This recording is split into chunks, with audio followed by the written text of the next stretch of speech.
मत्ती रचित सुसमाचार। ये यीशु नासरी, उसके जीवन, उसकी मृत्यु और उसके पुनरुत्थान के प्राचीनतम अधिकृत वृत्तांतों में से एक है। ये पुस्तक अपने आप में नाम रहित है, लेकिन आरंभिक विश्वसनीय परंपरा इस पुस्तक को मत्ती चुंगी लेने वाले से जोड़ती है, जो उन 12 प्रेरितों में से एक था जिन्हें यीशु ने चुना, और उसका नाम वास्तव में इस पुस्तक में भी प्रकट होता है। लगभग 30 से 40 वर्षों तक प्रेरितों ने मौखिक रूप से यीशु के बारे में अपनी आंखों देखा वो हाल जो उन्हें याद था, और उसे उसकी शिक्षाओं के साथ बताया और सिखाया। और तब मत्ती ने इन बातों को इकट्ठा किया और क्रमबद्ध करके इस अद्भुत कृति के रूप में व्यवस्थित किया, और यीशु के बारे में कुछ विषयों पर बल देते हुए इस पुस्तक की रचना की। इस वीडियो में हम केवल इस पुस्तक के पहले आधे भाग को ही देखेंगे। विशेष रूप से मत्ती दिखाना चाहता है कि यीशु कैसे परमेश्वर और इजराइल की कहानी का अगला क्रम और परिपूर्णता है, कि यीशु दाऊद के वंश से आया मसीहा है, कि वो मूसा के समान अधिकार युक्त नया शिक्षक है,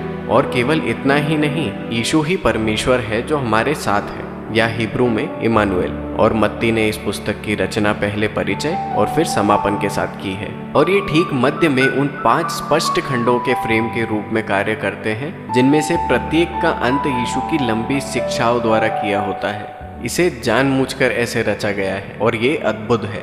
केवल ये देखते रहें कि ये कैसे काम करता है। अध्याय 1 से 3 तक वो यीशु की कहानी को पुराने नियम की श्रृंखला से जोड़कर एक मंच तैयार करते हैं। तो मत्ती यीशु की वंशावली द्वारा प्रारंभ करता है और बताता है कि किस प्रकार वो दाऊद के वंश से आने वाला मसीहा है, और वो अब्राहम की संतान है, जिसका अर्थ है कि वो परमेश्वर की आशीषों को सारी जातियों पर लाने वाला है। इसके बाद हमें यीशु के जन्म की वो प्रसिद्ध कहानी मिलती है, और किस प्रकार सारी घटनाएं मिलकर पुराने नियम की उस भविष्यवाणी के वादे को पूरा करती है कि जाति जाति के लोग आकर मसीहा का आदर करेंगे, कि मसीहा का जन्म बेतलहम में होगा, लेकिन इससे भी ज्यादा पवित्र आत्मा द्वारा उसका गर्भ में आना, उसका नाम इमानुएल होगा। ये सभी बातें मिलकर ये दिखाती है कि यीशु कोई साधारण मनुष्य नहीं था, वो परमेश्वर हमारे साथ है। परमेश्वर मनुष्य बना। परिचय में आप मत्ती को 2 मुख्य विषयों में देख सकते हैं।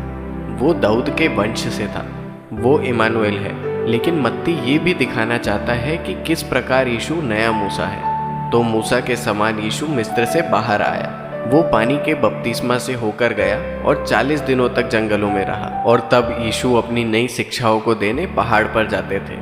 तो इन सब बातों के द्वारा मत्ती इस बात का दावा कर रहा है कि यीशु मूसा से भी बड़ा प्रतिज्ञा किया हुआ व्यक्ति है, जो इजराइल को उनकी गुलामी से छुड़ाएगा। वो उन्हें नई ईश्वरीय शिक्षा देगा, वो उन्हें उनके पापों से बचाएगा, तथा परमेश्वर और उसके लोगों को वो वाचा के एक नए संबंध में ले आएगा।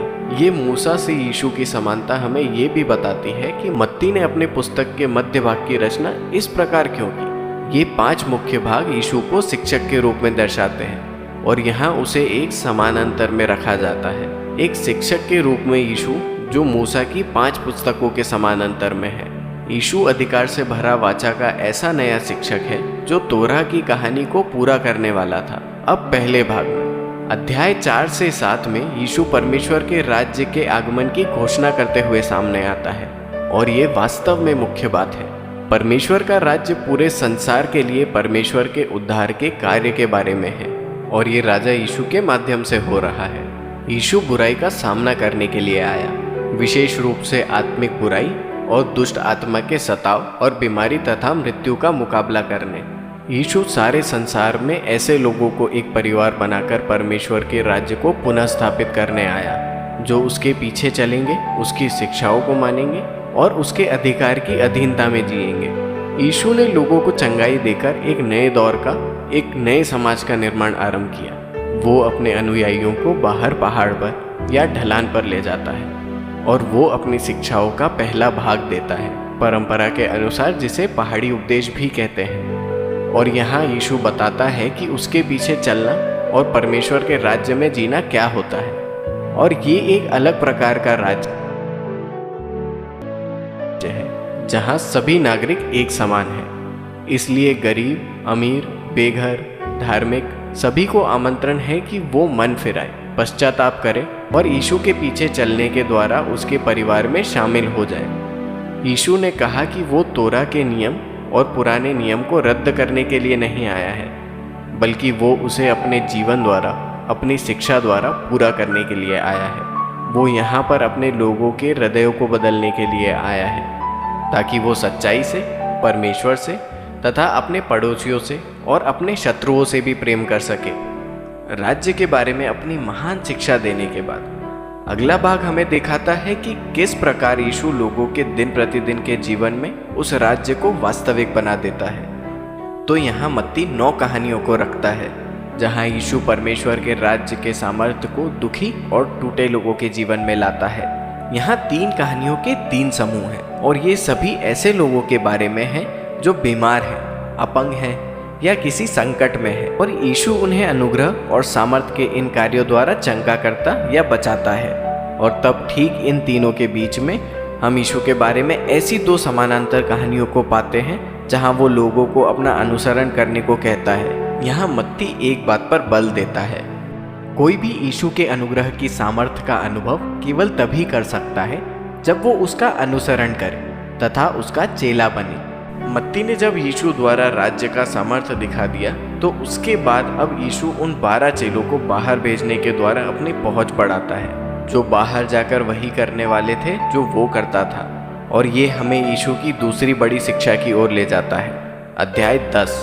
और यहाँ यीशु अपने चेलों को सिखाता है कि वो राज्य की घोषणा कैसे करें, और जब वो ऐसा करते हैं तो क्या अपेक्षा करें। इजराइलियों में से बहुत से लोग यीशु और उसके राज्य के प्रस्ताव को स्वीकार करते हैं, लेकिन इजराइल के अगुवे नहीं करते।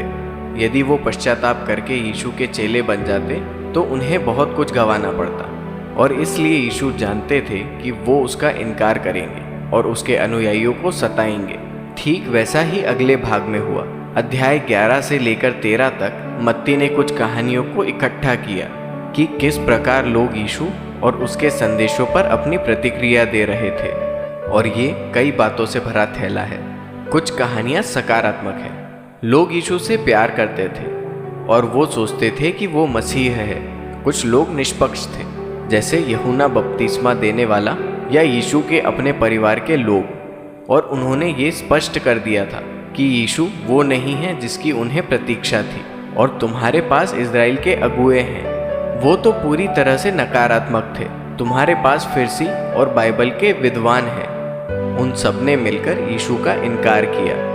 वो सोचते थे कि वो एक झूठा शिक्षक है, वो लोगों को बहका रहे हैं।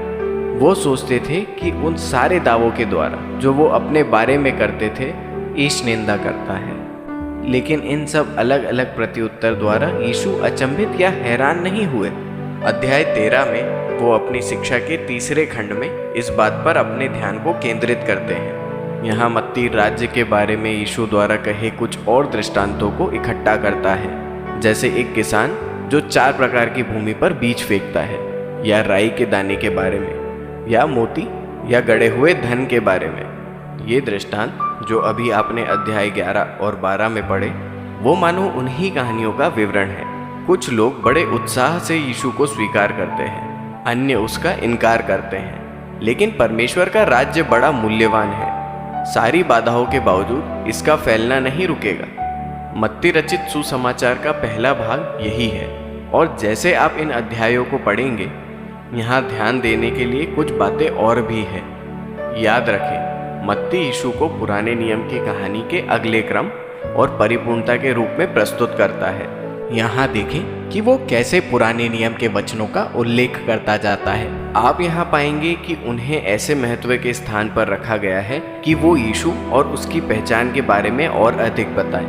तो रुक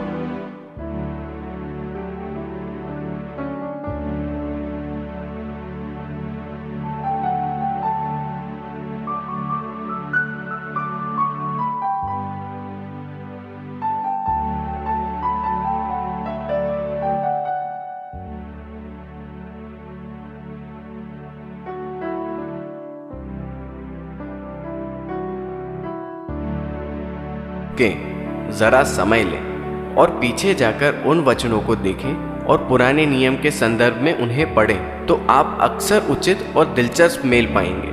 और अंत में ऐसे लोगों की ओर ध्यान दें जो यीशु को स्वीकार करके उसके पीछे चले, और आप पाएंगे कि वो ज़्यादातर ऐसे लोग थे जिनका समाज में कोई महत्व नहीं था या अधार्मिक थे, और ये वो लोग थे जिनका जीवन यीशु पर भरोसा या विश्वास करके और उसके पीछे चलकर परिवर्तित हुआ, और जिन्हें यीशु की बात बुरी लगी वो धर्मी और घमंड से भरे हुए लोग थे। तो अब यीशु और इजराइल के अगुओं के बीच का तनाव आगे क्या रंग लाएगा? मत्ती का दूसरा भाग इसी बारे में है।